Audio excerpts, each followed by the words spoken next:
Yes, this is John G. Sutton. Tales from the Jails.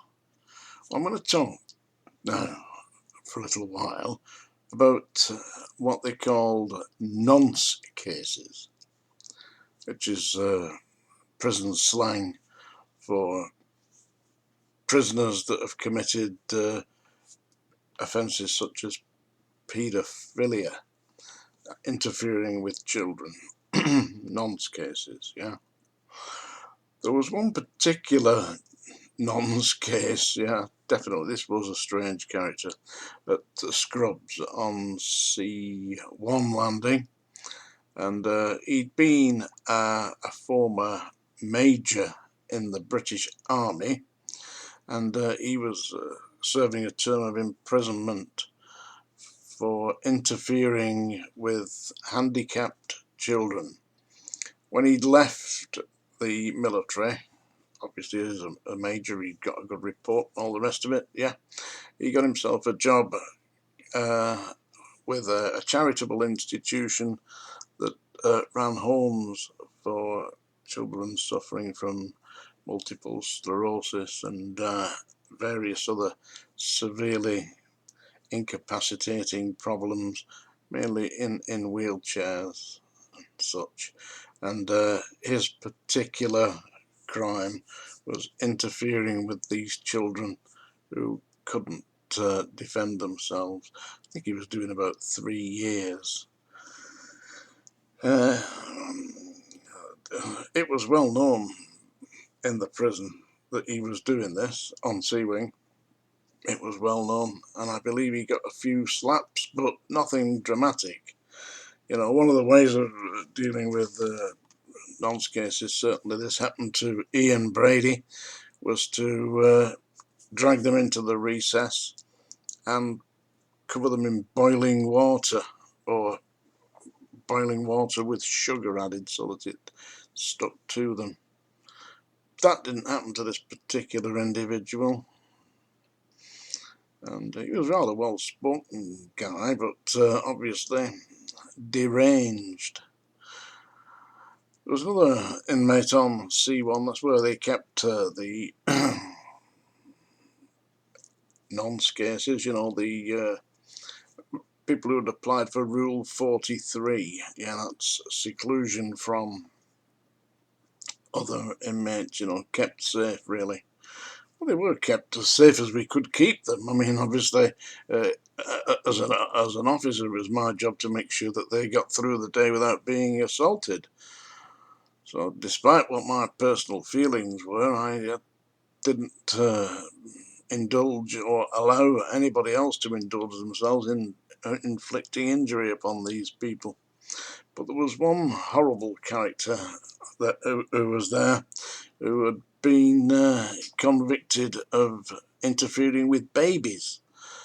I mean, how on earth do you get your head around that? You know, 3-month-old babies. Apparently, what he was doing was getting syrup, and he put the syrup onto his erect penis and then inserted that into the mouth of the baby. This is a seriously twisted individual. He got quite a few slaps as well, but I mean, you have to break it up. You can't allow that to happen, you know. Seriously, some really weird people. Let me tell you, I had personal dealings. I mean, we're talking about nonce cases, paedophilia, uh, various other horrible crimes that people commit. But you ask yourself, I mean, I asked myself, how did people like Jimmy Savile get away with this? Because apparently he was not only into necrophilia, he was given the keys to Broadmoor Hospital, where he was interfering with the patients. It's well recorded, this, by the way. You can just look it up on the internet, that Savile was actually given the keys to Broadmoor Hospital and was part of the management team, despite being nothing more than a jumped-up disc jockey and a pervert. And he used to interfere with the patients on the wards. And listen, the reason he got away with it was because people allowed him to do that, yeah? And having been a member of staff in numerous institutions, prisons, secure hospitals for the criminally insane, etc., I can tell you that you know what's going on. If you keep your eyes open and your ears open, you pay attention, you know if something is happening, and you make sure it doesn't happen. When I was at the Scrubs, one of the governors there was smuggling letters out for a Category A prisoner, and I discovered this and took action. You see, he was the way he was rewarded was he was being buggered by the Category A prisoner. He was taking to his office. He had an office on C Wing. Taken to his office, and during the lunch hour, and the Category A prisoner would give him a good servicing, for want of a better term, shall we say. Yeah, I discovered this and reported him. Reported him in writing, yeah, and handed that in to the #1 chief officer, who proceeded to contact the police, which he did. But the police didn't go in to investigate the governor, no. The police went in to investigate me. What allegations were laid against me, I was never told, but the police were in there asking questions about me, not about the governor. Because inmates were coming up to me and saying, "What on earth's been going on? Gov, you call you Gov, you know, or boss, yeah. Yeah, what's been going on?" I have no idea why. We've just been taken down. There's 2 senior police officers, detectives in there asking questions about you. Oh, I tell you, that governor was being enabled by the authorities in the prison to continue his perversions. So he was enabled, yeah, which makes you question, you know, where do you go? I mean, what do you do about this? The governor, I never saw him again after that. So where he went, I don't know. Perhaps they didn't fire me off, but he went somewhere. But the police didn't investigate him. The one of the prison religious chaplains, I found one of the inmates dressed up as a choir boy one Saturday morning, and he told me, after some persuasion, gentle persuasion, you know, I didn't lay hands on him or anything like that. I just said, "Come on, tell me what it is." He told me that the chaplain was coming into his cell, and that he was on a regular basis servicing him by filleting him. You know, that's a polite way of saying he was sucking his dick. Yeah, seriously. Anyway, once again I took a statement, took the cassock off the young man, and took that to the chief officer, the #1 chief officer at Wormwood Scrubs, with my report about what I'd discovered. Get out of my office. Don't you make accusations. Who has empowered you to make investigations into senior members of the prison staff? Seriously. That's why people get away with it. Turning a blind eye, you see. And that's what the staff did. All the staff turn a blind eye. All of them. Because if they did what I did, they get fired out. Or the police would come in and arrest them on some cocked up charge. Seriously. Years later, I happened to be working with quite a famous singer called P.J. Proby. And I recorded Proby singing a number of songs, some of which I'd written. And as you can see in the background, I've got a guitar somewhere there, yeah. Well, I can play the guitar and write the songs, you see. So I wrote a few songs for him. Look it up. Don't believe me. Look it up. Type in PJ Proby ITV. And you'll come up with a video clip that shows myself and PJ Proby in the year 1990, and we're discussing the comeback that I'm arranging for him with the new record I've just recorded. And whilst I was working with Proby, he phoned me one day and he said, I want you to come and meet my new wife.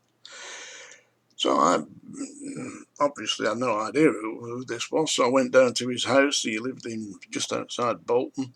Went into his house. That's in Lancashire, by the way. So I went down to the house, and in the house was a lady about 42 years old, I would say, in her early 40s. Long dark hair, looked a bit like Helen Shapiro type hair, you know, or Dusty Springfield, something like that, you know, Buffonti style, yeah.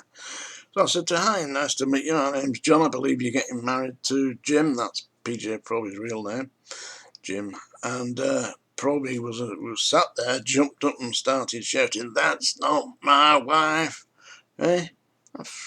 So you've invited me to meet your wife. I assume this lady is it? This is my wife. And out of the kitchen came an 11-year-old girl. She's only tiny, a child. Oh, what's going on here, you know? And he showed me all these brochures. They'd hired this hotel, this function room. They were going to have a big wedding. I was going to be invited. I was one of the guests, you know. I said, that sounds really like you're doing a proper job here, you know. And I said to the lady, the mother of this child, she was the mother of the child, I said, would you like to have one of Jim's new records? They're coming out next week. I'm getting them next week from the pressing. Oh, please. I said, well, give us your name and address and I'll send them to you. So she gave me a name and address, and as soon as I got home, I phoned up social services and reported the 11-year-old child as being at risk, and she was never seen anywhere near him again. But let me tell you this, when I got through to social services and made this report to them, they said, you do realise this is a very serious allegation, don't you? I said, I've given you my name, I've given you my address, I've given you my telephone number. I said, now I would like you to give me your name. What do you want that for? I said, well, in the event that I ever see that girl anywhere near Proby again, I will be phoning not you, but the police. I said, and the name I'm going to be giving them is your name. Now, what's your name? That girl was never seen anywhere near PJ Proby again. And I, to a certain extent, didn't do me any favours, because at the time I was working for social services as a teacher of adults with learning difficulties, and I got called up by the director of social services for Lancashire and questioned about my association with Proby and what I was doing reporting him. And, you know, generally speaking, anybody that decides to report something like this, something like that, you know, you run a great risk of being ostracised. Certainly, I never worked with Proby again. He never promoted the records.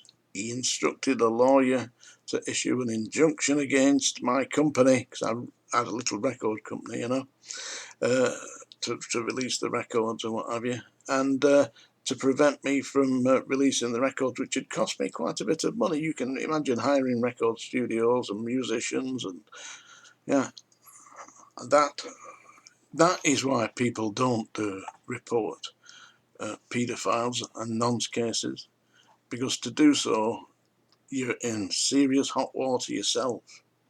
Anyway, I would highly recommend that if you do come across anything like that, that you do report it. You take the risk. Bite that bullet. My name's John G. Sutton. Let's say, if you don't believe anything I've said, you look it up on the internet. Yeah, Google PJ Proby, John G. Sutton. The song I wrote for him is called Stage of Fools. He wasn't a fool, he was a pervert. Still going, by the way. Please subscribe if you've enjoyed this. You can do it down there, I believe. You know, maybe read one of my books. John G. Sutton. Look him up on Amazon. That's me, by the way.